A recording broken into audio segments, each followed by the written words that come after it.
En la década de 1970, el mundo experimentó una serie de avistamientos y reportes de fenómenos ovni como nunca antes se había visto. Y dentro de este fenómeno, Sudamérica no fue una excepción. Hay casos famosos como los extraños humanoides observados en Brasil, en el llamado Roswell brasilero ocurrido en 1996, también conocido como el incidente Varginha, donde numerosos testigos no solo reportaron una nave que se habría estrellado cerca de este poblado, sino que también escalofriantes criaturas que fueron vistas y perseguidas por las calles del pueblo carioca, hasta que el ejército brasilero logró atrapar uno de ellos, según estas fuentes, con vida. El común denominador del que hablaban todos los testigos es que eran dos seres pequeños, con piel de reptil, gigantes ojos rojos, unas protuberancias en la cabeza y un nauseabundo olor a azufre. Más al sur, las crónicas de los años 70 se situaron mucho en la Patagonia Argentina, donde en aquellas extensas rutas nocturnas, muchos conductores y camioneros profesionales dijeron haber visto cosas increíbles, como el famoso caso de Dionisio Lianca, que en 1973 contó con lujo de detalles cómo una noche, después de un problema con la cubierta del camión, se detiene en la ruta 3 y cuando estaba preparando sus herramientas para cambiar la rueda, un objeto volador iluminó la noche. 3 seres de apariencia aria, de largos cabellos rubios y ataviados con extrañas ropas, 2 hombres y una mujer, lo suben a una nave, en el caso más famoso de abducción extraterrestre en Argentina. Pero la historia que hoy les quiero relatar me llegó a través de una persona, un familiar, muchos años después de lo ocurrido y que durante mi infancia le pedía que me repitiera el incidente una y otra vez.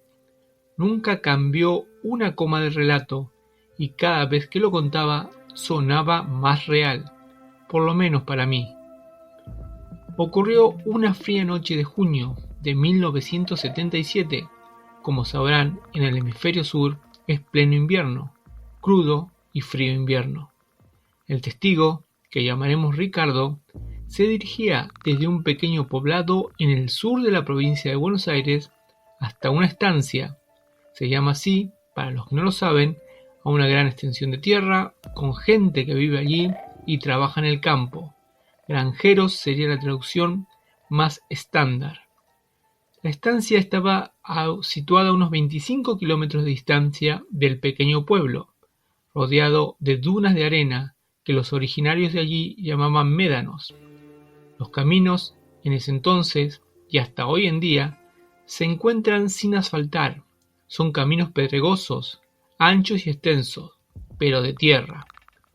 Ricardo manejaba una vieja camioneta Dodge V8, un vehículo de considerables dimensiones, ya que durante muchos años Argentina compartió el mismo parque automotor que sus vecinos de Estados Unidos. Ricardo recuerda que era una noche muy fría y una luna plácida y luminosa. El frío le dolía la piel, decía. La camioneta llevaba la calefacción al máximo, pero apenas calentaba el habitáculo. Ricardo se dirigía a la estancia de un amigo, don Aurelio, que se dedicaba a la cría de ganado vacuno y, entre otras cosas, tenía la fama de tener ciertos poderes sanadores, un curandero como se lo conoce en aquella región. El camino era largo y duro, la camioneta sufría los golpes de los pozos y el parabrisas, o luna delantera, recibía una lluvia de pequeñas piedras desprendidas durante la marcha. La luna estaba inmensa. De vez en cuando Ricardo apagaba la luz de los faros y una vez que sus ojos se acostumbraban, podía ver casi sin problemas el extenso y recto camino que tenía por delante. Podía ver además las dunas de arena, a lo lejos, parecían montañas exóticas, paisajes de otro planeta. Cuando se hallaba a mitad de camino, faltarían unos 15 kilómetros para la tranquera blanca que marcaba la entrada a la estancia, algo raro comenzó a suceder. La aguja del velocímetro comenzó a moverse, primero a vibrar pero más tarde a sacudirse hasta el límite del aparato y volver, así una y otra vez, sin que su pie presionara el pedal del acelerador. También en esos momentos iba escuchando en la vieja radio de la Dodge un partido de fútbol, transmitido con mucha interferencia por una emisora en la ciudad de Bahía Blanca. El sonido comenzó a sufrir más interferencias hasta que optó por apagar el aparato, ante el chillido incómodo que aquello producía. Fue entonces cuando se percató que la cabina de su vieja camioneta se comenzaba a iluminar por una luz blanca.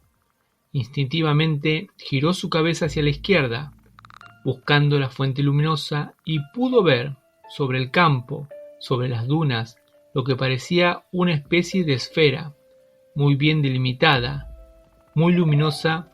Parecía un pequeño sol que volaba, levitaba o se movía a la par de la camioneta, a unos cientos de metros, dentro de los campos de cultivo, en aquella noche gélida. El largo camino pedregoso estaba separado por una alambrada. Ricardo podía ver cómo los postes de madera se interponían momentáneamente entre él y la esfera de luz. Al principio no tuvo miedo, aquello no emitía ningún tipo de sonido, y la aguja de su velocímetro se había quedado inmóvil, en el cero, aunque la camioneta llevaría una velocidad de entre 50 y 60 km por hora. Intentó alguna comprobación rudimentaria, por ejemplo bajar la ventanilla para ratificar que aquello no era un reflejo en el vidrio o algún otro tipo de ilusión óptica. Pero la bola luminosa se mantenía allí, viajando sobre las copas de los árboles, a los que iluminaba desde arriba y a la misma velocidad de la vieja camioneta. En un momento se percató de su soledad. La ruta estaba desierta, no había ningún otro vehículo, y su experiencia le decía que seguramente no lo vería antes de llegar a la tranquera blanca. Ricardo comenzó a notar que la esfera se hacía cada vez más grande, muy lentamente, pero iba creciendo, o sea, se estaba acercando al vehículo. Pensó 1.000.000 de cosas en aquellos momentos, respuestas lógicas que lo ayudaran a calmarse, a tomar aire y seguir adelante.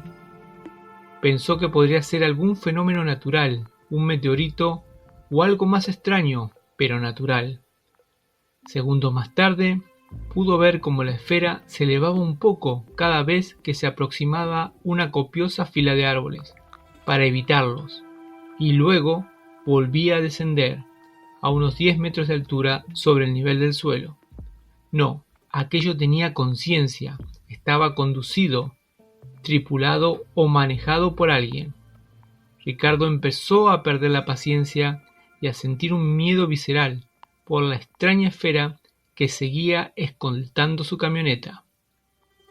Decidió acelerar unos 70 km por hora, casi la velocidad máxima del vehículo en aquellas condiciones. El motor V8 rugía. El parabrisas sufría ahora un bombardeo constante de piedras que saltaban del camino. Vio por un momento que la esfera, que ahora estaba muy cerca, entre 50 y 70 metros, se empezaba a quedar un poco más atrás. Los faros de la Dodge alumbraron a unos cientos de metros la tranquera blanca. Se abrió hacia el centro del camino. Su idea era aminorar la velocidad de la camioneta, pero solo un poco, lo suficiente para pasar por la tranquera lo más rápido posible, porque ahora sí estaba aterrado. A unos metros de la entrada realizó una maniobra brusca para tomar el camino hacia la protección de la estancia. La camioneta Dodge pareció perder fuerza. Ricardo aceleró más. El motor bramaba como un animal herido. En ese instante toda la cabina se iluminó. La esfera luminosa había pasado sobre él. Cuando estuvo en la huella hacia la estancia, miró a su derecha. La luz se alejaba, lentamente, pero se alejaba. Unos minutos más tarde, llegó a la casa, al final de un camino de eucaliptos. Clavó los frenos del vehículo y se bajó. El aire frío le inundó los pulmones. Su amigo se apresuró a salir a su encuentro. Ricardo estaba blanco, pálido, muy agitado. El viejo Aurelio lo ayudó a entrar a la casa, no sin algunos problemas, ya que sus piernas no le respondían. No hizo falta dar ningún detalle. El viejo ya sabía lo que había ocurrido. Él lo había vivido, muchas veces, en las largas noches, cuando tenía que asistir al parto de las vacas o algún animal enfermo. La noche se hacía de día y aquella esfera pasaba volando suave sobre los campos sembrados.